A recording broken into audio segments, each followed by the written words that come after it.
Hello friends, my name is Professor M.S. Rao. I am going out with my wife to enjoy the nature, and I will be sharing with you some stories and life and leadership.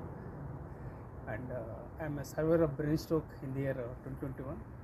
I survived because of my positive psychology. My right hand has been paralyzed, so I have health challenges. I'll walk and talk.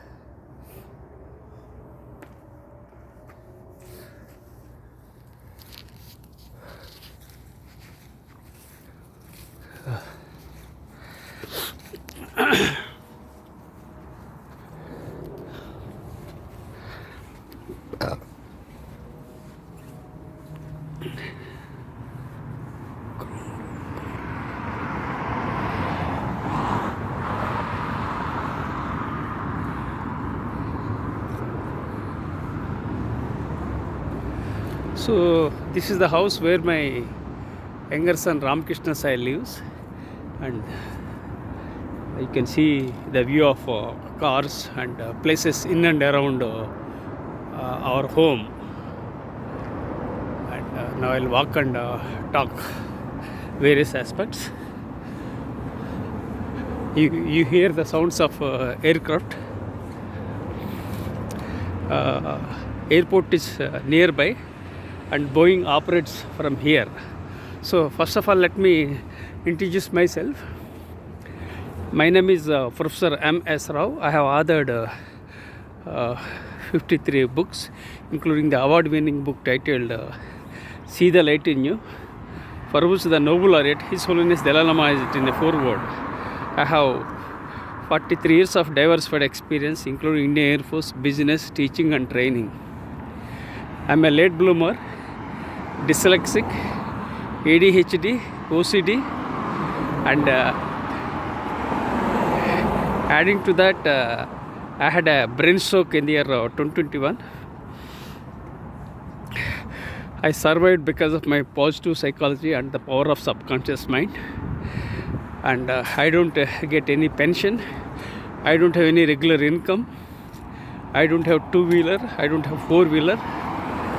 So I have lots of challenges, mental challenges, physical challenges and financial challenges. I am 61 years old. Despite all these challenges, I rose from the ashes like a phoenix.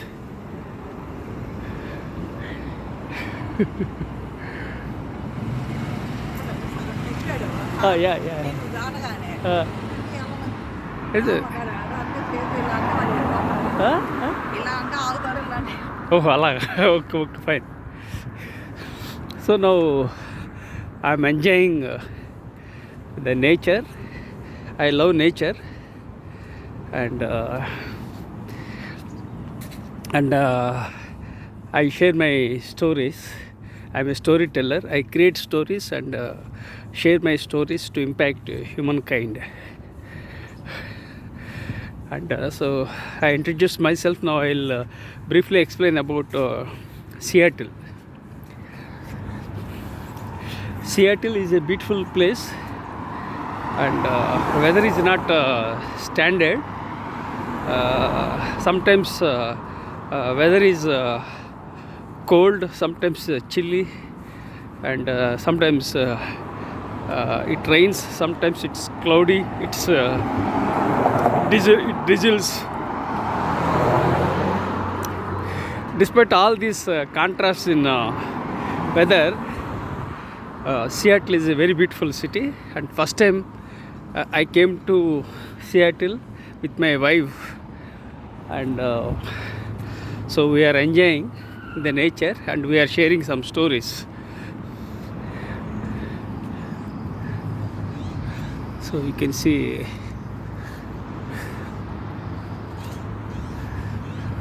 it's very, I'm lucky that I came to US for the first time, and I'm in Seattle, and the weather is pleasant, water is good, there is no pollution in and around, and this is a hilly area. Basically it's not a standard road, straight, it's not a flat road, it's a hilly area with the ups and downs. But you can see amazing views in Seattle, and Seattle and Bellevue are closely connected. Seattle and Bellevue are like twin cities of Telangana, such as Hyderabad and Secunderabad,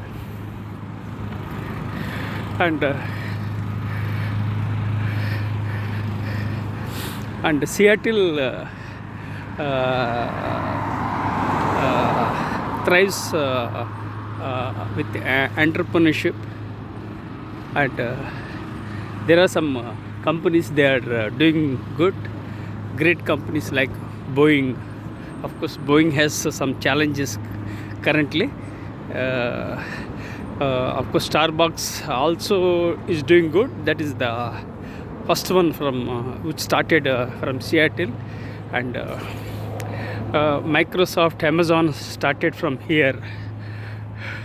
Nordstrom is also here. So lots of companies which are very which are operating from Seattle. So the leaders, the entrepreneurs especially, they had a vision, and they started entrepreneurship, and they grew in leaps and bounds, and they became successful. And entrepreneurship is really an opportunity, but it's not easy to become an entrepreneur. But it's good if you explore entrepreneurship. As I said, entrepreneurship is for brave-hearted, not for faint-hearted. And I wanted to do business, which didn't work out, and I became a faculty member in the year 2007. There is a different issue. Overall, you can explore entrepreneurship because when you set up enterprises, you get profits, and you add value, and you provide employment. And companies like Amazon and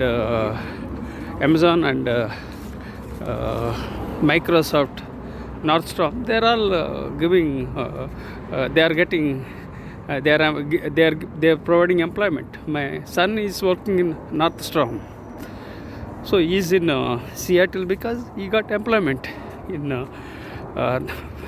from Nordstrom. So there are lots of opportunities. So you must explore entrepreneurship, but it's not easy to become an entrepreneur, and everybody can't be successful like Steve Jobs or Elon Musk. But still, you can take a risk. If you don't take risk, you can't grow. So you have to take risk in life, and you are gifted with one life. So you must utilize your life in such a way that you add value and impact the world. So I'm a big believer. I'm a big believer of entrepreneurship and leadership. I'll talk about leadership later. So let me talk about entrepreneurship. And I published 53 books, and one of the books is about entrepreneurship. And I often mention about CEOs and entrepreneurs. And one of the books titled 21 Success Sutras for CEOs is doing good. I think more than six years or so, and we got I published the book titled 21 Success Sutras for CEOs. I published various books on leadership, like 21 Success Sutras for leaders. So I'm passionate about leadership, and I also started a new perspective, that is soft leadership. So now I want to wrap up the story of entrepreneurship and Seattle. And the Seattle is a very beautiful place, and we entered fall season, and usually we'll get excellent view, but now we don't get excellent view because leaves fell down, and uh, trees don't have any leaves. Until a week ago, I found trees with leaves with different colors. So I had an excellent view. Now I don't get that kind of view, and so you can see here, no leaves. Okay, fine. So that was about Seattle. So I will talk about soft leadership, and I do a lot of research activities. I create models, principles, rules, frameworks. I create because I am basically curious and creative by nature. I create my own things, and I am very curious to know various things. And because of those aspects, I research, and of course, nobody funded me for my research. It's all my own money, and with limited resources, and I only have one laptop and smartphone now. So with that I work. I don't have any major ambitions like flying on aircrafts or something like that. Of course, I worked in B-17 aircrafts for 12 years, and that chapter has been closed. Now I don't know what will be the next chapter. So I started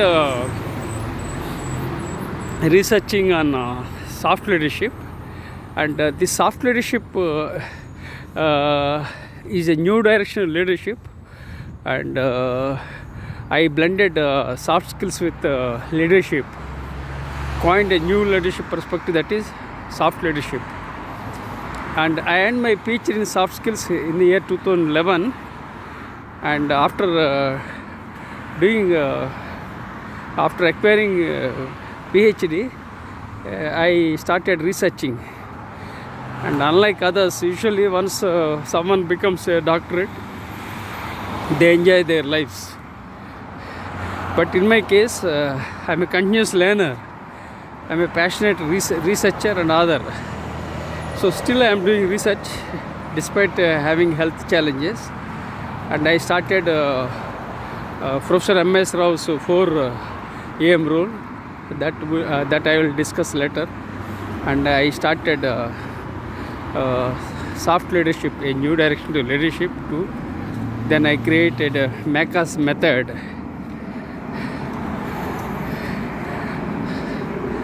And I created lots of things, and still much more I want to do it. So this soft leadership, how I got the idea is that I earned my Ph.D. in soft skills, and I am passionate about leadership. I blended both. So coined a new leadership perspective, that is soft leadership. And when I was conducting training programs and conducted classes for EMBA students and for various students in private colleges, then students felt that there was a gap. They felt that they wanted a different style of leadership style. Because we heard about servant leadership, tough leadership, democratic leadership, laissez-faire, autocratic. So like that, there are so many leadership styles were there. So then I thought, let me work on that.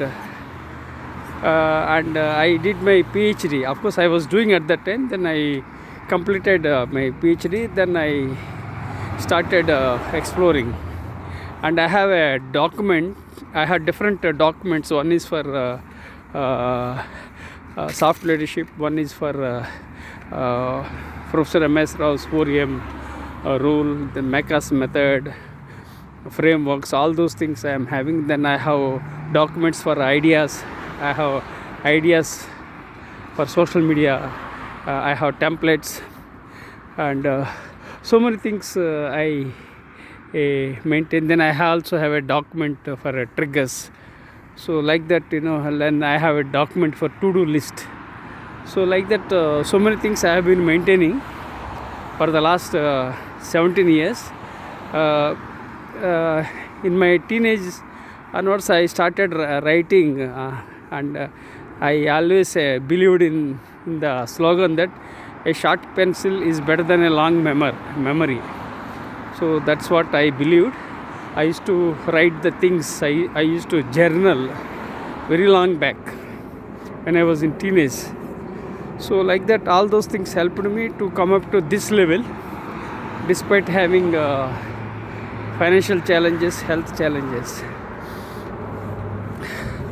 So I closed the gap when my students and audiences wanted a different leadership style, and this is the outcome of that closing the gaps. And now I am currently working on soft leadership, and I published around 10 books on soft skills and soft leadership. And one of the books titled Soft Leadership, A New Direction to Leadership, is unique in 4 aspects. First aspect is that I have dedicated the book titled Soft Leadership, A New Direction to Leadership to Peter Drucker, who is known as father of modern management. And the second aspect is that the father of modern marketing, Philip Kotler, wrote a foreword for my book titled Soft Leadership, A New Direction to Leadership. Third thing is that Dave Ulrich, who is known as the father of modern management, has created a leadership code and already created 11C framework, and that is the third unique aspect. Fourth aspect is that I am known as father of soft leadership globally for my contribution towards soft leadership. So these are the 4 aspects which are unique in my life, and this is a brief story of soft leadership. So then I am doing research and published around 10 books, and much more is in the progress. This soft leadership integrates 11 C's. They are charisma, character, conviction, communication, courage, conscience. So these are all the things I integrated, all 11 C's, and created a framework of 11 C's. That's one thing. And I create some models, methods like that I do regularly. And so I still am doing research, and I published research papers related to soft leadership, and I published 300 research papers, apart from 1,000 articles I published within a span of 17 years. This is a record which is possible because of my hard work, and I am an early riser. I wake up morning 4 o'clock, night 10 o'clock I sleep. Throughout the day I keep working hard. I take rest only at my graveyard. That's my philosophy. So because of these aspects, and because of the time management, and being an early bird helped me to come up to this level. And the soft leadership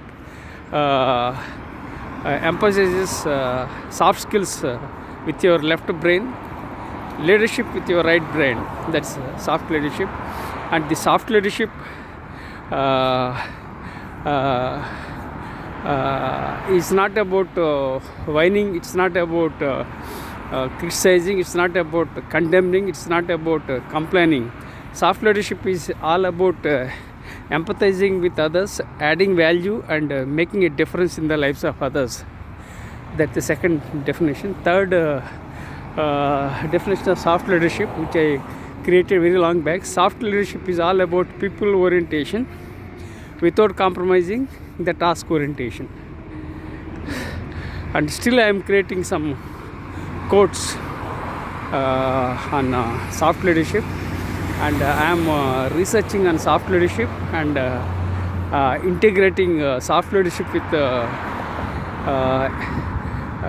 compassion, technology, brain science, artificial intelligence, empathy. These are all the things I am exploring, and I will also connect with behavioral economics and psychology. So I want to integrate all these elements and discover something new to impact humankind. Hopefully my health permits me, and I will be able to discover something new to impact the humankind. So this is the area I am exploring and I am researching. Apart from various other rules I am researching, for instance Professor M.S. Rao's 4 AM rule. So these are all things I am sharing with you because life on this beautiful planet is limited. So you must know how to utilize your time judiciously.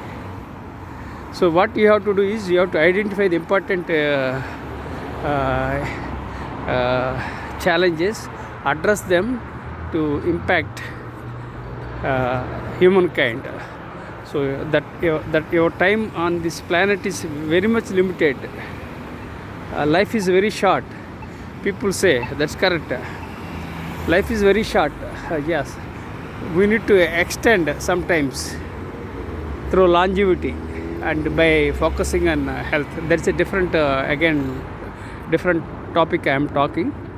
So we have to focus on yes, I'm moving forward because I am at the junction. So now you can see the junction. This is the junction. I don't know the name of this junction.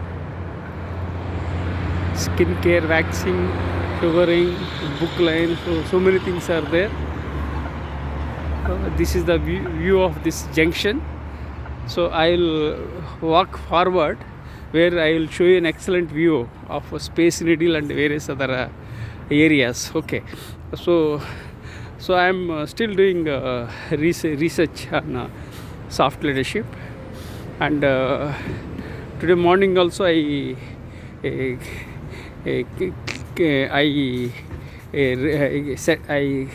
updated my documents and I rearranged my folders because I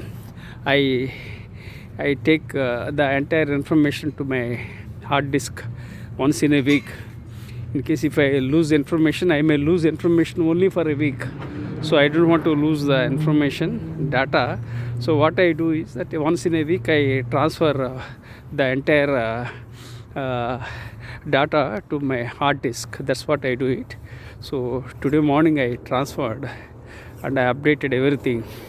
So I updated my folders and a little bit of cleaning I have done because I clean up the things regularly. So this is how I am doing, and much is in the store about soft leadership.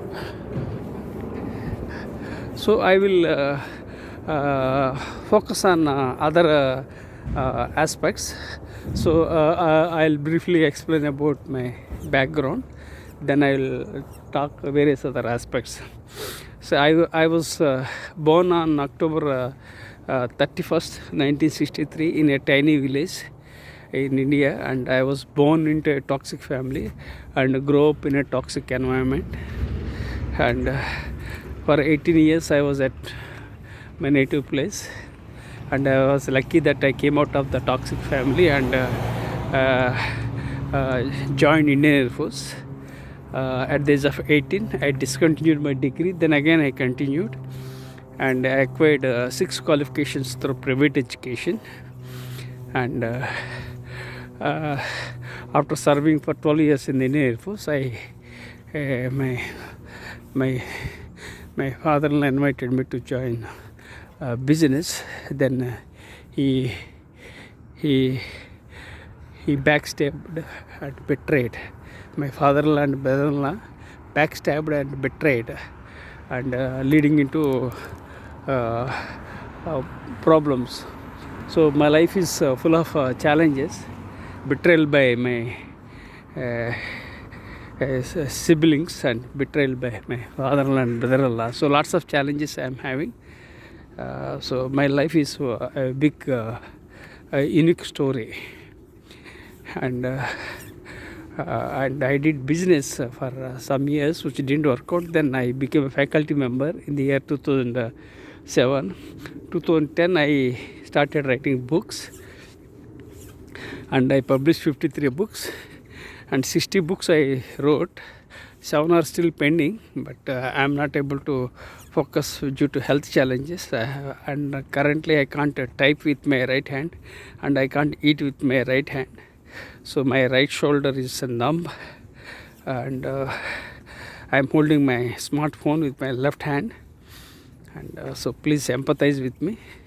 And I am only uploading raw videos because I am not tech savvy. So please bear with me. I request you to subscribe to my YouTube channel and share with your networks, because if some of my stories resonates with others, that serves my purpose. So I create stories and share my stories to impact humankind. And when you cast a stone, you get the ripples. Too many tiny drops become a mighty ocean. So bring the change in the world. Be the change you want to see, said Mahatma Gandhi. So you have to change. Whatever is possible, you change. And I admire some of the leaders like Martin Luther King and Mother Teresa, Mahatma Gandhi, Nelson Mandela.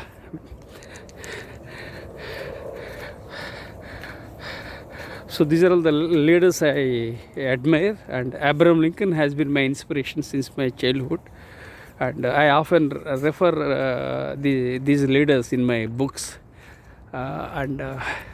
so these are all the things I do. And so I worked in private colleges for few limited time here and there. Then what happened, I worked in private colleges. They didn't pay well. Sometimes they didn't pay salaries, so lots of disturbances I had, so I could not continue. Then COVID struck in the year 2019, and that was a dampener, and I survived during the first lockdown. During the second lockdown, I had a brain stroke and I collapsed.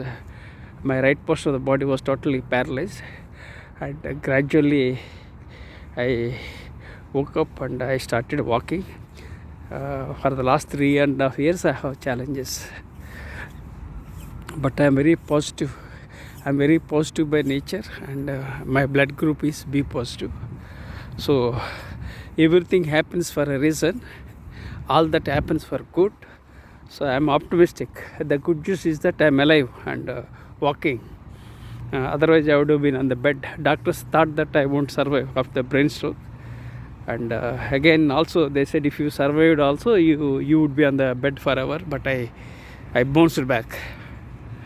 So there is some divine force that is driving me. Because of that I survived and I am moving forward. So it seems and I believe that some power is driving me. So I am sure that I will do something big and impact humankind. So So I'm very positive and I'm very optimistic by nature. I'm very resilient. You can hear the sounds of aircraft. Airport is nearby.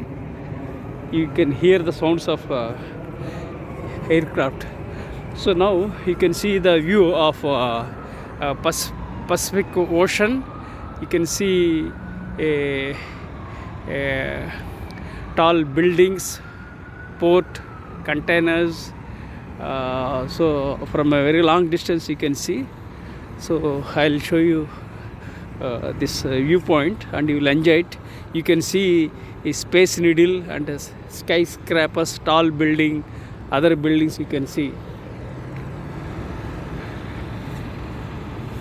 Excellent. Oh, good. Amazing. So I'll show you the viewpoint. Then I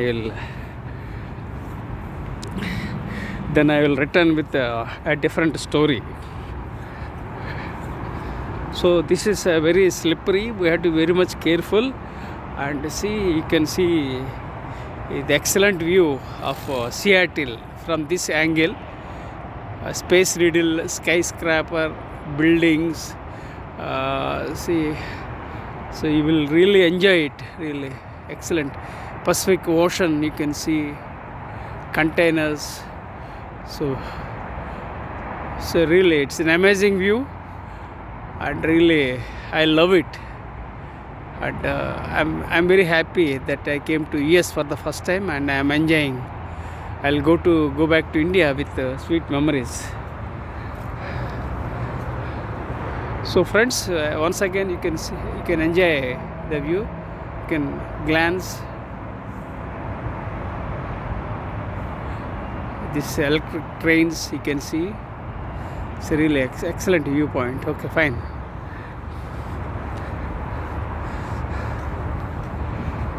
So we'll now I'm returning. So it took 30 minutes. So again it will take 30 minutes. So we'll take some other view.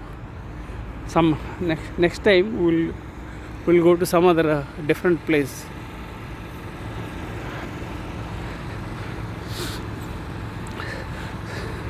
So I briefly explained about my life, and I want to see. You can see the viewpoint here again. Excellent viewpoint.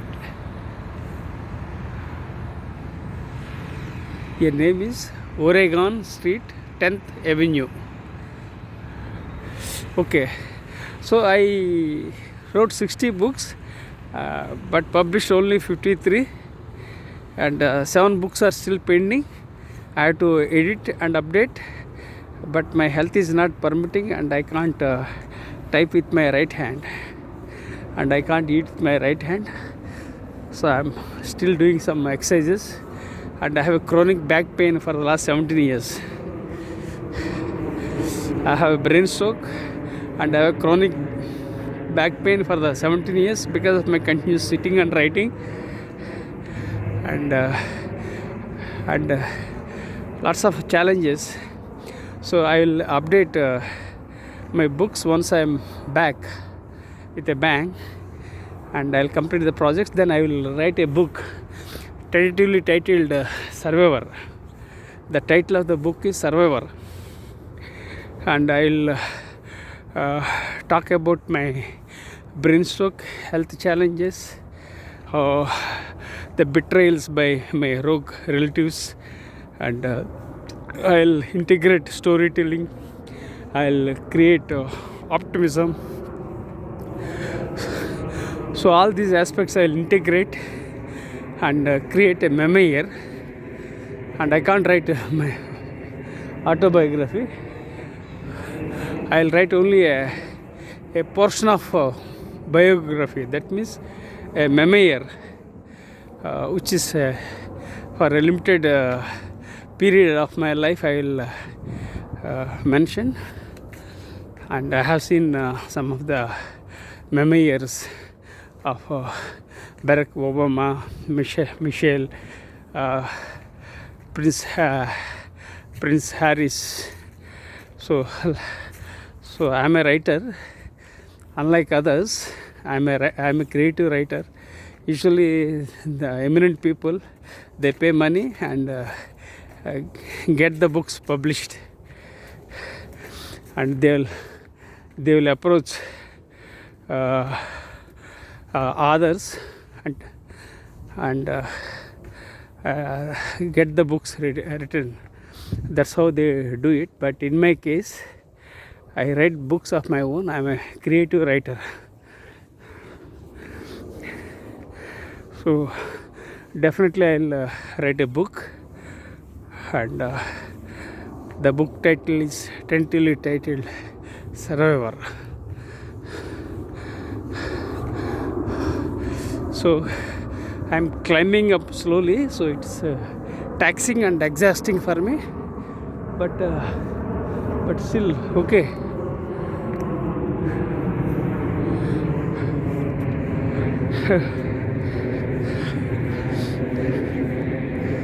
Oh my goodness.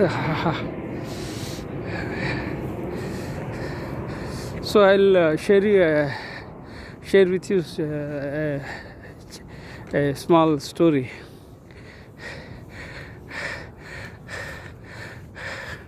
My two sons, my wife and I lived in the single bedroom rented flat, which is less than 400 SFT. And we had financial problems. We didn't have cart to purchase. That was the situation. And I worked in private colleges. They were not paying well. Sometimes they didn't pay also. So that was one more challenge. And nobody came forward to support us. On the other hand, my own siblings exploited the situation and took away my money, properties, everything they have taken. So lots of challenges. So I would like to share with everyone the kind of troubles I encountered, and my two sons and my wife never complained, because I led from the front like a stoic. Despite the challenges, I led my life like a stoic, and I kept calm, and I kept moving, and I was motivating my two sons, and I provided the education, and luckily my two sons are postgraduates. My elder son has completed BTech and MBA. My younger son completed BTech, then completed masters from Syracuse University. So I believed in education, and I emphasize education, and I emphasize everyone to emphasize. I implore everyone to emphasize on education. You must emphasize on education and character. Precisely, I emphasize on character education, so that you can grow as a very good leader. When you have a very strong character, what happens, you will be able to lead, and you won't compromise your principles. So you should be ethical, you should be mindful, and you have to lead from the front. This is what I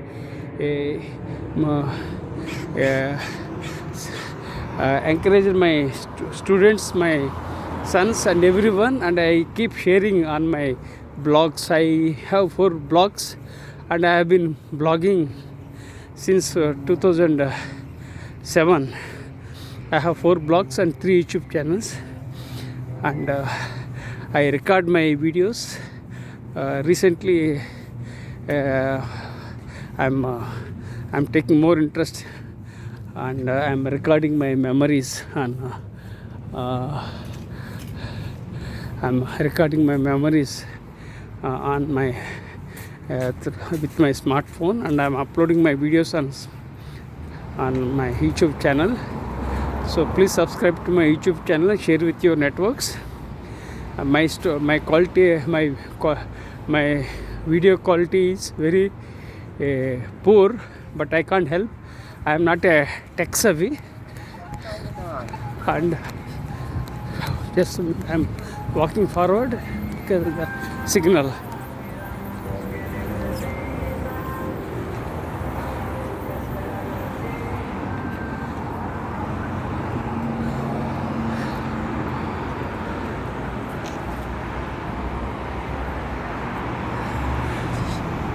Yeah, sorry, I was crossing the junction. I'll return the home.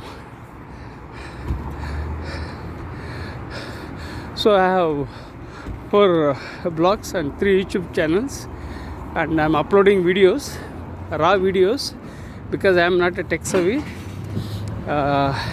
Please empathize with me. And my left hand, my right hand is numb. My right shoulder, right hand is numb. No sense to my right shoulder. And I am holding my smartphone with my left hand, and I can shift to my right hand. And holding my smartphone with my left hand is stressful and painful. But still I am recording my memories, because already I am 61. I want to keep some of my memories on my records, because some of my memories are useful to the people, and I share my stories. And if you like, you can subscribe to my YouTube channel and share with your networks. That's one thing. Second thing is, when I am recording, I am sharing my knowledge, my 61 years of knowledge, diversified knowledge. So I share lots of things. So you take whatever is relevant and useful, because certain things must have been outdated. So that's why take only whatever is required. I tell everyone, I implore everyone to take whatever is required, what is relevant in the current context and for the future. So this is the message I share with everyone. And life is all about learning, unlearning and relearning, right? So you must embrace change, you must embrace failure, you have to embrace technology. I am not a tech savvy, that's a problem, but still I have to work on technology, because AI has changed the dynamics. Artificial intelligence has changed everything, and research shows that 80% of the jobs will be no more. So people will work on hourly basis, and they become gig workers, and we can't clearly predict what happens next, right?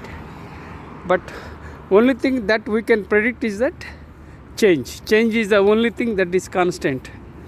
So you have to change, otherwise you'll be left out of the race. That's one. Second thing, embrace failures. And my message to everyone is that failure is only a comma, not a full stop. So when you fail, just take a pause and again move forward, right? So you have to move forward. You have to embrace the failures, embrace technology, you have to embrace change. And the technology, when I talk about, of course I am not comfortable with technology. I am trying to learn. Now I thought of learning about technology some 4 years back, but again this pandemic changed the dynamics. And secondly, I had a brain stroke, so that has a dampener. So still I will learn, and I'll connect the dots, and at least I will try to understand the basics of technology. And jobs, there is no I much long back I told everyone that there is no permanent employment in this world.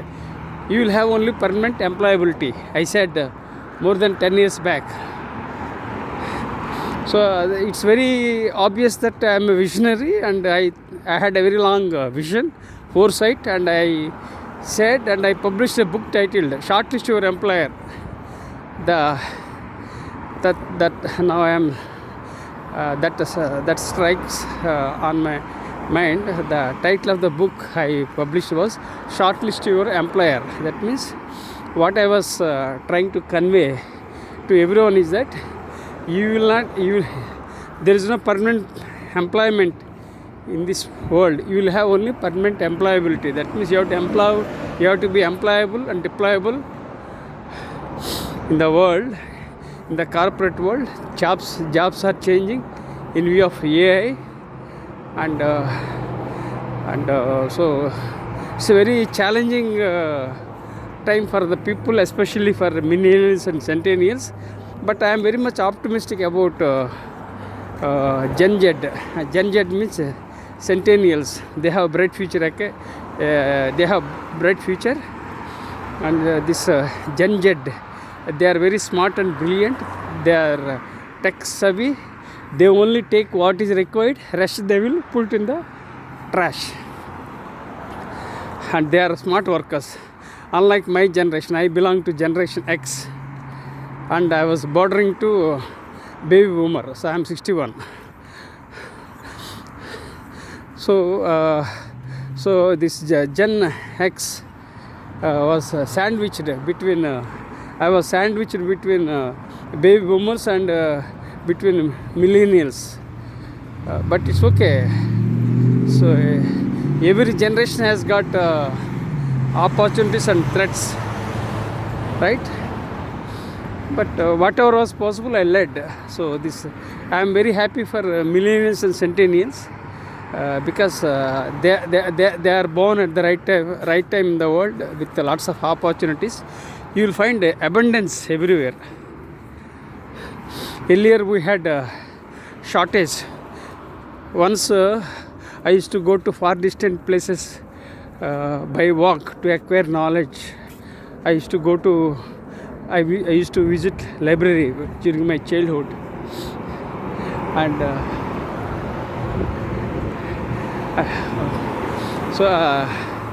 I used to go to far distant places because there was no YouTube, there was no technology in those days, and we didn't have any opportunities. So I used to go to very far distant places to acquire knowledge, and acquired 6 qualifications through private education. And I used to go to far distant places to acquire knowledge when I was serving in the Indian Air Force. Serving in the Indian Air Force was a challenge. Then I utilized my time even in the Indian Air Force and acquired 6 qualifications. They are DME, BSc, MA, MBA, PG, DCLL. All these qualifications I acquired through private education.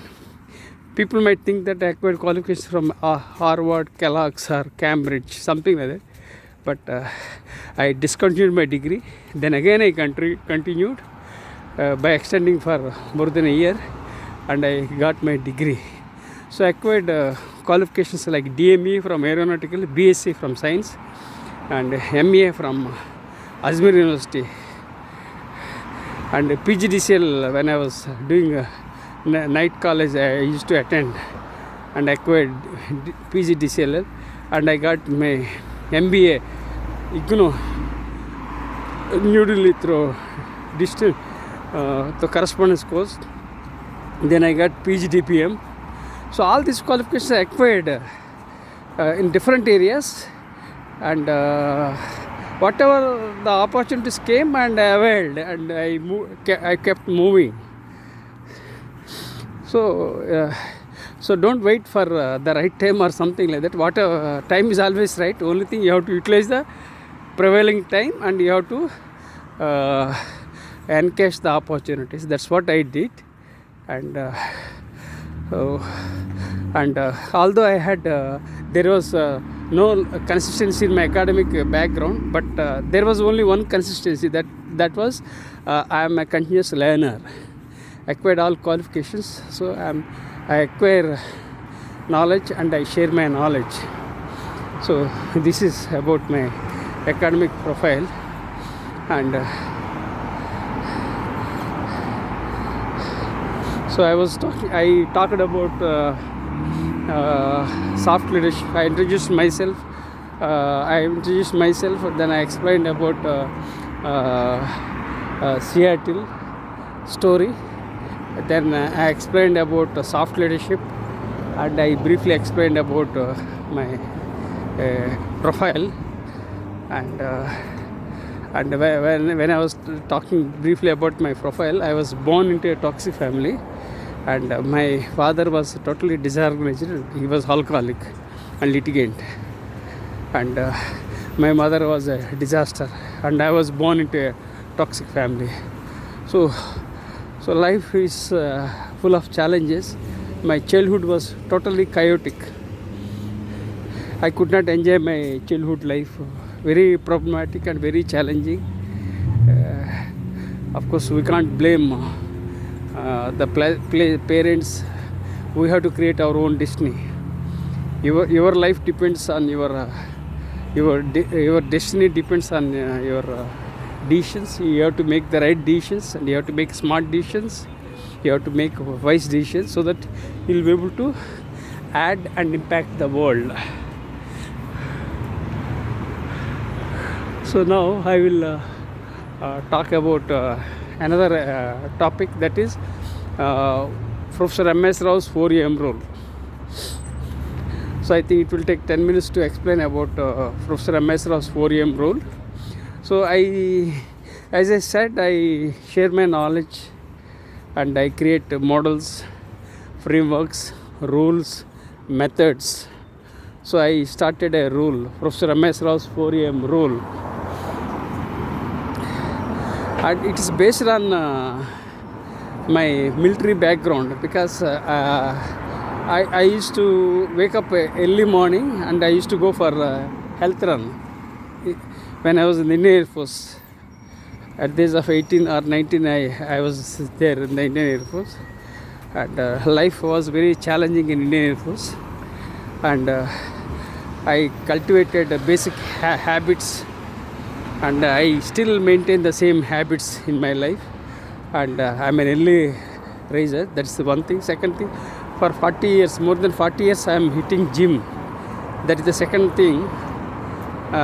In that, the first uniqueness was Indian Air Force, and being an early bird. Second uniqueness was I hit gym regularly, and for 40 years I am going to gym. Of course, in between I broke for a year after the pre-stroke, but I continued. Now again I discontinued in India. Now I am in Seattle, so I am enjoying and walking. So because of these aspects, and I started Professor M.S. Rao's 4am rule, and I'm waking up every day morning. I have been waking up every day morning at around 4 o'clock since 2007. So I wake up at 4 o'clock, and I create things, I generate things and destroy the things. Precisely, I am the creator, generator and destroyer. This is the trigger that led me to create Professor M.S. Rao's 4am rule. I'll explain clearly. I wake up every day morning at 4 o'clock, and I create knowledge. I read, write. Of course, for the last 3.5 years, I am not able to type and write, so I am reading. Of course, even the reading also is problematic. I am a late bloomer. That's one thing. Second thing, brain stroke disturbed my short-term memory. So I am gradually recovering, and I am connecting the dots. So I am generating the knowledge. I have 43 years of diversified experience, 61 years of life. That means I integrated my 43 years of diversified knowledge, including military, teaching, training, and my years of observation. and I connected the dots and I generate knowledge. At the end of the day, I destroy unwanted things, unwanted folders from my document. So precisely I am the creator, I am the generator, and I am the destroyer. So this is the trigger that led me to create Professor M.S. Rao's 4am rule. So how it goes on, I'll tell you. So morning I wake up at 4 o'clock and I create. Throughout the day I generate. At the end of the day I destroy unwanted things, negative things, and I remove the unwanted folders, delete the folders, and I prepare a to-do list of what I have to do for the next day morning, and I program my subconscious mind, and I would give commands what I would do before I go to the bed, and next day morning I do things automatically because I programmed my subconscious mind with a to-do list. So daily I undertake 3 important tasks and resolve them, and sometimes things don't, sometimes I won't be able to resolve the problems, so but still I persist. If I'm very persistent by nature, I won't give up, so I persist and resolve somehow. And if I can't resolve, then I keep it pending for a moment, then I will focus on other tasks and I will resolve. So by following this method, Professor M.S. Rao's 4am rule, I am fairly successful.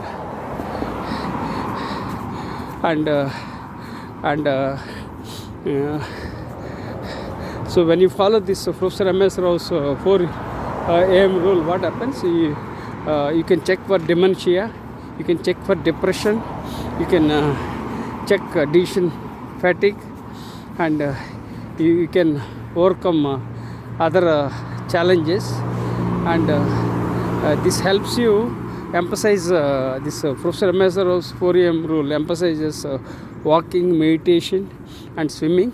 And I was a gold medalist in swimming in the year 2007, I believe, 2007 or 2008, I don't remember. I think maybe 2007, I think. And I was a gold medalist in a district. And when you go for swimming or walking, meditation, you enjoy your life. And the best thing is you don't need any equipment. All that you can do yoga. Yoga is also good. Otherwise, if you don't have anything, keep walking. That's the best way.